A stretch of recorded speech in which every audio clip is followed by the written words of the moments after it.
Coach. I'm Kyle Nash, Black and Gold Banner. Good to meet you. How are you? Nice to meet you. I'm great, man. I got to leave with this question because, and follow me here, there's a thread. There's a movie about the McDonald's founding. In there it says, the guy says to him, you still think you're in the hamburger business. You're actually in the real estate business. Are you telling me that you're not in the football business per se? You're in the real estate business. We're real estate acquisition, man. That's what special teams is all about. Okay. See, here's the thing. Here's what you have to understand. There's only a certain amount of things that are going to happen on a special teams play. One is you're going to contest points, field goals and extra points, right? Punts, punt returns, kickoffs, kick returns. While there's an opportunity to score, the scoring is still what? I just took all that real estate. Yeah. Okay?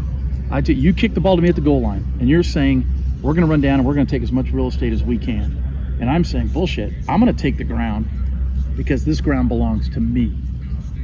All right? That's so now like I go out here. I hear a line coach say, by the way. Go, keep going. All right, we're going to take the ground. So we'll always have a yearly motto. One of the years it was take the ground, never back down. Okay? So, yeah, we are. So we punt the ball to here, right? Yeah. We're trying to pin those guys as deep as we can. I just acquired 45 yards of real estate. I now have that property. He's trying to take that property back. The defense isn't giving it back. So they got to punt. They're trying to punt it out here, and they're trying to take that real estate. I'm trying to catch it and take as much back as I possibly can. And at the end of the day, if I can really screw you, I'm going to take it all back, right? And get points. And I'm also going to get points. So not only have I acquired 75 yards of real estate from where I caught the ball, but your reward for acquiring all the land is you get points too. Yeah, I know. I appreciate you walking it through that specifically too. It's just I heard you talking about real estate earlier, and I had to clean to that first. Yeah, no, I get it. I mean, it's not just because I'm wearing a tie today. I mean that was really interesting. Well, and let me leave with this too, because this was something else, and it's perfect. This is Bryson Turner. He works with me as well at the Banner. Pete Alamar. Nice to meet you. I feel like now that he's sitting here in particular, as much as we talked about it on the podcast, we got to address this question. There is a former UCF punter, Mac Loudermilk, who actually punted for Scott Frost, who was very vocal about there being a dedicated coach to special teams rather than somebody who divides duties. Right. What advantage do you gain being a specialized coach? So, I was just explaining, for me, so understand, I've been a special teams coordinator for 26, 27 years. Yes. Okay. Yes. In Division I, somewhere in there. But the last 13, I've been strictly special teams. And where that came from was David Shaw having this thought, because they had just lost so what happens is the special teams coordinator actually left Stanford to go to A&M. Okay, so he thought he wasn't leaving because of anything bad. He just left to take another job. So when coach was interviewing him, he interviewed me. When I got the job, I thought, well, I'm sure I'm going to coach, I'm going to help somewhere on O or D, because I've done both. But he never talked about that. But we did spend quite a bit of time in the interview process, me coaching him on punters and kickers and snappers off of film. Just, hey, here's this, here's that type of stuff. So when I get there first day, the OC, the offensive coordinator, is like, hey, do you know where you're working at? Do you know who you're working with? I'm like, no. The defensive coordinator is like, well, the guy who was replacing Brian Pullian, Brian worked with the safeties and coached special teams. And so about noon, I catch up with Coach Shaw sometime before noon. He comes in, he goes, everybody wants to know who you're working with, right? I go, yeah. And he goes, you're not. He goes, I hired you to do, we're going back to this model. We're going to go to an NFL model. And for him, his aha moment was watching a freshman kicker trot out to win the game in a big game in the Fiesta Bowl, and realizing that he's the only guy that wasn't coached on a daily basis, and didn't have a coach that coached him. And so he's like, you know what? We're gonna go this way. Now at that time to do it, we only had 9 full-time assistants. So he and the quarterback coach overlapped with the receivers to allow that to happen.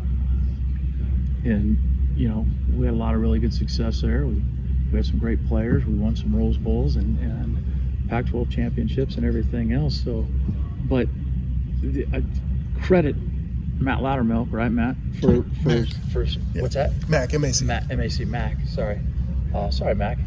Credit Mac for saying, hey, we need somebody out here doing this. So for me, I get to not just coach. It gives me an opportunity to coach the fundamentals and techniques of the game for these guys and to work on swings, but it also gives me the opportunity to work on the mental side of the game, because I've got position time meeting now, where before it was they were in the special teams meeting, then I would go to a position meeting, and then I'd be like, okay, get on the field 25 minutes before practice starts, we'll get warmed up, and I'd work with them, and then I'd catch them afterwards for a little bit.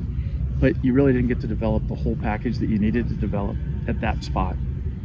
All right, so now I do have the chance to not only develop the physical side of it, but to develop the mental side of it too, because that's where you're going to really get a chance to maximize that guy's performance, right? So you get a chance to develop the whole guy. Coach, you have had a long and storied coaching career. Started in 1983. You went back to being a grad assistant at Arizona. Mm-hmm. You were a head coach in Mexico. You interim coached at Rice just before coming here. Yeah. So just what does that, all of that experience kind of inform you as you now come to another new destination in UCF? I think you learn I truly believe this. The day you stop learning, then get out, because everybody's going to pass you by, and you're not going to be able to give full service to your players or the team. So there's a lot of guys will stop because it's just like, hey, it's time to go do something else, go hit golf balls or fish or whatever. But I will tell you this: the day you quit wanting to learn, and the day you quit wanting that burning desire to learn and get better, stop. Because I learn from everything I do. I learn from players all the time. I learn from anybody that I can read or write or just in conversation, So what's happened for me over time is, I tell young coaches this all the time: you're constantly building who you are as a football coach. And you're going to learn from good, bad, and there's going to be the, man, that was really good. Or that you're going to see something and go, if I ever have that opportunity to lead, I might not do that. Or that's not my style. And I said earlier, and I'm not sure if you were saying it or not, the biggest key is be who you are. And I try to tell young coaches that too, because some guys will try to maybe interview to what they think the head coach wants to hear. And what I tell them is, I said, look, if you do that and that's not who you are, you have to be that other guy for however long you're there. So you might be there for 5 years not being you. Do you really want to do that? So I've been really blessed. I've worked for some great head coaches along the way. And I've taken bits and pieces from them and other guys that were on the staff with me. I mean, I've worked with some brilliant dudes. Yeah, what drew you to UCF and Scott Frost? Did they reach out to you, or? Well, you know what? So jobs, the network's such a cool world, all right, in college and coaching in general. Coach Frost and I did not know each other, but we had a mutual friend. Coach Frost was with the Rams at the time he got this job. One of my really good friends in the whole wide world, one of my best friends in the world, and especially probably, one of the best friends in college football, and we've worked together for 16 years at 2 different spots, is Ron Gould, who's the running back coach of the Rams. And Ron was the one that facilitated the conversation between Coach Frost and I, because Coach Frost was out there when he got the job, and I had texted Ron and said, hey, hey, tell Coach Frost he's looking for somebody, boom, Ron's like, he's like, I'm on it, dude. So that's what started the conversation. Credit to Coach Gould then. Yeah, I give Coach G. So it's been interesting. He's helped me, I've helped him. You help each other, right? At least give somebody a chance to listen to you and talk with you, right? And that's all you can ask for. And it just worked out, So excited to be here, and it's a whole new state. It's a new push pin on the map for me, man. It's my first time coaching in the state of Florida, so I've managed to go from Palo Alto, California to Orlando, Florida in really 3 years. That's one way to get across the country. So yeah. What makes a great special teams player? Golly. So I'll tell you what, we hang our hat on a fabric that's made with 5 words, and those 5 words are prepare, trust, execute, intensity, and pride. And the understanding of a special teams player is he's always going to be prepared. He's got to trust what he's doing. He's got to be able to trust his teammates. He's obviously got to be able to execute at a high level. And to execute at a high level, if he doesn't play with intensity, remember now we play one-play drives, right? There is no second down. There is no third down. You know, we lose 5 yards running the football on first down. Well, we still get second and third to go get it first. You know, we screw up on a punt or we screw up on something like that, man. It's not going to go well. So that great player has that fabric woven into him, but he's got to be a guy that's tough. He's got to play. You know, he's got to play physical football. He's got to play with great effort. He's got to do it with an understanding that he can make a difference in the game and be passionate about wanting to make that difference in the game. Well, and you mentioned that passion piece. I feel like in a lot of cases, I think you'll agree with this, is that the special teams group is a group that helps develop players as well who are 100%. younger and looking for a shot. I guess you're kind of there to not only help them understand the real estate business, but also to kind of get them to learn intensity, in a matter of speaking, No get doubt. that confidence. Well, understand this. So, like, if you look back, and you can go back a long ways through my career, but I'll use one guy as an example. Christian McCaffrey's first play in college was covering a kickoff. Okay? Marshawn Lynch's first play when I was a Cal was playing special teams. You know, I mean, so yeah, what you're trying to do is take that young player now, but understand something. You have to earn your way into the unit. You have to be good enough to be great. You have to have like I tell guys, man, never settle for good when great's an option, and great is always an option. Okay, the tough thing is greatness, right? Easily observed. Mm-hmm. We can all see when LeBron, he's a great player, right? Mm-hmm. Easily observed, incredibly hard to obtain. And it requires sacrifice. Because there's so many guys that get to this level at the good, and they didn't necessarily have to work really hard to get there. But to take that last big leap and be great, what are you willing to do? What are you willing to give up? How hard are you willing to work to make that step? And that's where things change. And you go back and you listen to Kobe Bryant and how he practiced. You listen to how Steph practices. You listen to how Tiger Woods prepares to play golf, or Rory. You know, the good to great. If they don't take that next step in how they prepare, they never become that. Doesn't mean they wouldn't be a good golfer, but would they be great? Would they win 14 majors? Probably not. You know, so yeah, I mean, just trying to get guys to understand that never good enough never is. Okay, and that's just a saying somebody said to me a long time ago, and it just kind of breaks it down pretty quickly. But just trying to help those guys understand that and just come out and develop, like you said. If I'm developing mindset, like I'll tell guys, I've talked to the older guys here, I said, look, here's how you use special teams throughout your deal. As a freshman and early in your career, oftentimes it's your first opportunity to get on the field. Okay? So you're a freshman, and now I get a chance to work, and you're playing 18 plays, 20 snaps, okay? And I'll use another guy. Mike Wilson starts at wide receiver for the Arizona Cardinal. Mike, as a freshman, 212 special team snaps for me. Okay? But so when it comes to the next year and it's time for him to play, he's been under the lights. He's prepared for a game. He understands the physical preparation and the ramp up. He understands the mental preparation and how it goes through the week.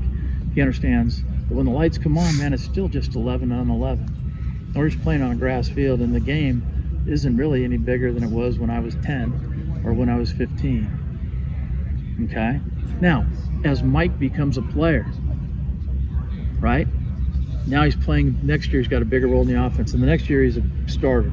So he might go from 4-team starter to like a 2, maybe 3-team starter, depending on his role, to now, hey, you're a 1-team starter.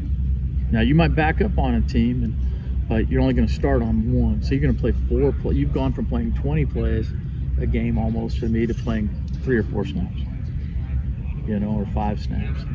But so that's the role. Young, I'm your best friend because you want to get on the field. I'm your best friend because you want to get on the plane. You want to travel. Everybody becomes my best friend on a football team at about week 2 of preseason, the fall camp, right? They'll all be in the meetings and stuff, and then all of a sudden, they're starting to realize that maybe they're a little bit further down the depth chart and they might not travel. They might not, well, they want to get on the bus. And so people go, hey, well, if you get on special teams, that's going to get you on the bus. Well, you got to be good enough still, right? So you better be working. Now, for the older guy, he's been the dude that's been that guy, and now his reps have gone down to here. But every spring ball, every fall camp, we're gonna emphasize fundamentals, right? So he can do it one of two ways. He can sit there and go, hey, I don't play. I don't do that shit. And he doesn't work hard at it. Or he can say, you know what? I want to play in the league, and this is my selling point to the older player. You have to understand, unless you're a quarterback or a freaking top 10, top 15 pick, guess what? You're going to play on special teams, just if nothing else for the sheer economics of it. Yeah. You could be a first-round pick at corner. They're still going to run you down as a gunner on punt versus the 8-year wide receiver because you're still on a rookie contract. One, you got 22-year-old legs. This guy's got 29-year-old legs, and I got to play 18 weeks. The other thing is his legs cost me $12 million. You're costing me $875 a season right now, bud.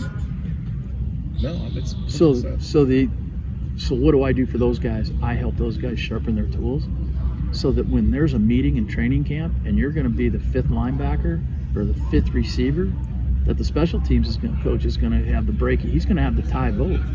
And he's going to go, you know what? I want the dude from UCF because that guy knows his shit. He's fundamentally sound. He plays the game hard. He understands the importance of special teams. Now, you might not have played 10 plays the year before on special teams during the season because of what your role is on offense or defense. But if you'll work hard for me in the spring and fall camp and keep your tools sharp, you're going to go take those tools and apply it to where you really got a chance now to make a living. So that's my role with the older player, and that's how he needs to see. Even the established star needs to be able to look up and go, you know what, next year I'm going to be covering kicks and stuff like that.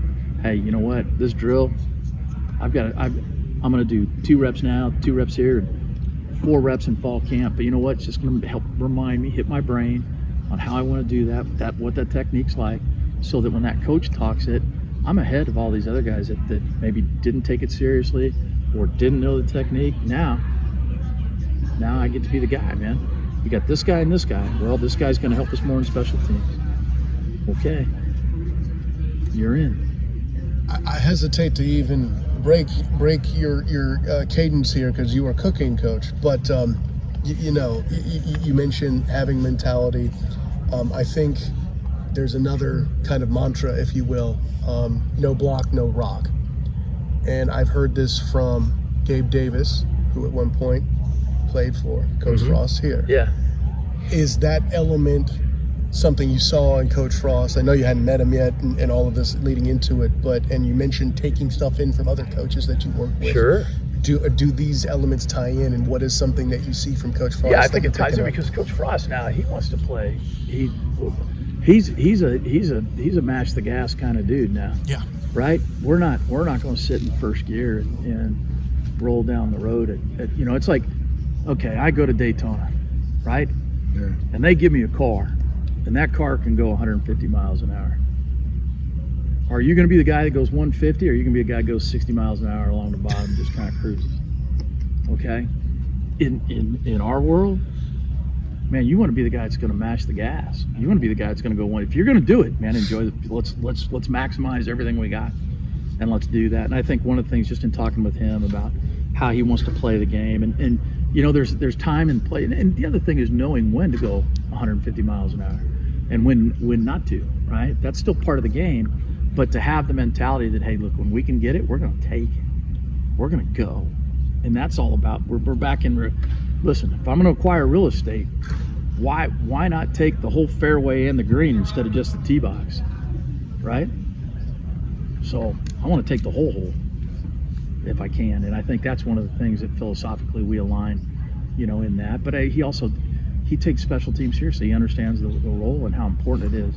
And when we talk, and that comes across in his conversation when he talks about special teams and how important it is, and then dedicating the meeting time and the practice time to allow yourself to put these players in a position to be successful and to maximize their ability and maximize their performance.